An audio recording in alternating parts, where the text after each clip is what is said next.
That's all I'm going to say about that. Very, very proud of our football team.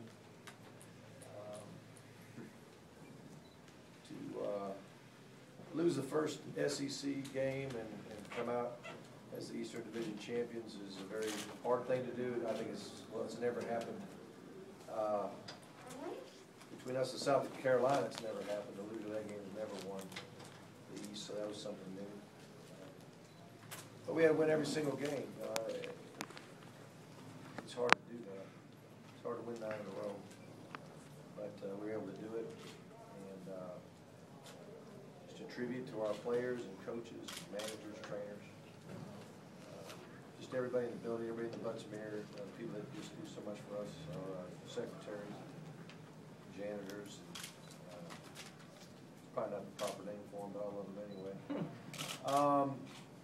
You know, everybody got on the bus. I mean, literally, we talked about getting on the bus together, and everybody in that building did. And no one quit believing. Thankfully, we've done something special in winning the East. Now, I know we got to change gears here real fast because Georgia Tech is such a huge game for us. We know exactly what's at stake next week. It's going to be very difficult to get ready without an open date or without any extra time. There is no school next week, so that will help us some because we don't have the 20-hour rule to be dealing with, although we still would be spending a good bit of time on academics on Monday, Tuesday, and Wednesday just to be prepared for when we get back from the break. But it won't be quite the grind for those guys academically, and we'll spend a little bit more time. But if you spend all your time with your players, then you're not spending time studying your opponents. So you just have to measure what's most important. But anyway, enough of that. I'll just ask you guys what you want to talk about, and we'll go from there. Do you expect to have Crowell or Thomas back this coming week? You know, I don't know. That's a good question. I don't know. How bad is Isaiah's injury, and how did it affect the game? Bad enough where he didn't play anymore. You know, 2 plays or two carries. We'll just have to wait and see.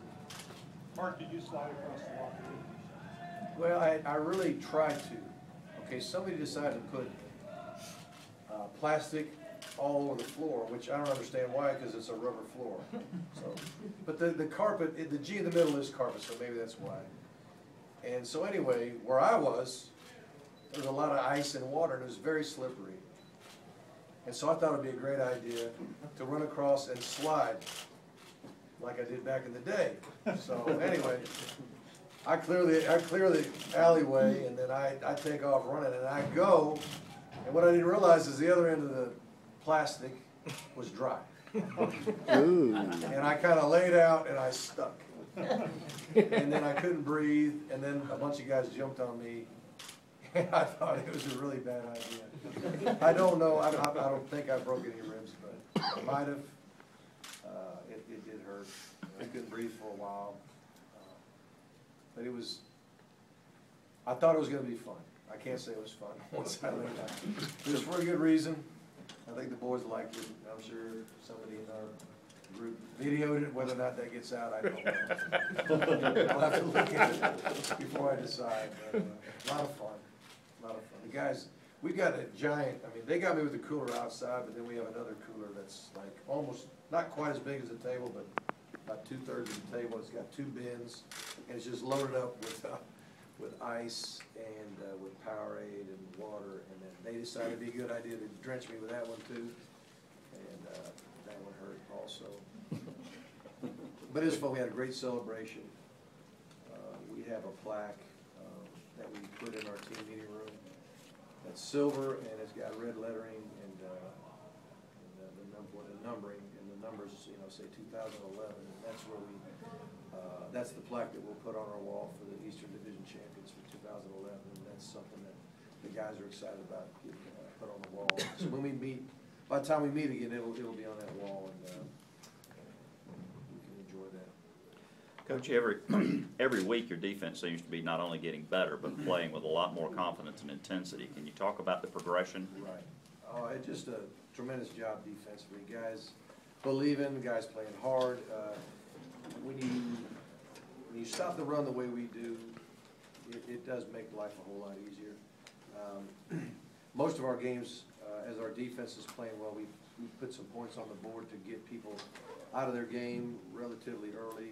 And this particular game, we weren't able to do that. So the defense just kept hammering, kept banging away, kept getting turnovers, kept reacting to turnovers, and keeping them out of the end zone other than that one time. And really proud of them. Really proud of them. But yeah, I mean, you know, special teams, there's some things I thought were good in special teams. I thought Butler was phenomenal. It's as good as I've seen him punt in a long time. And not that he punted bad, but it was a great job by him. We had a nice return on a punt. We covered kicks extremely well. I thought we kicked the ball well. The only field goal we missed was over 50 yards, which is, you know, pretty understandable. And I did decide to go ahead with Walsh for the rest of the ball game.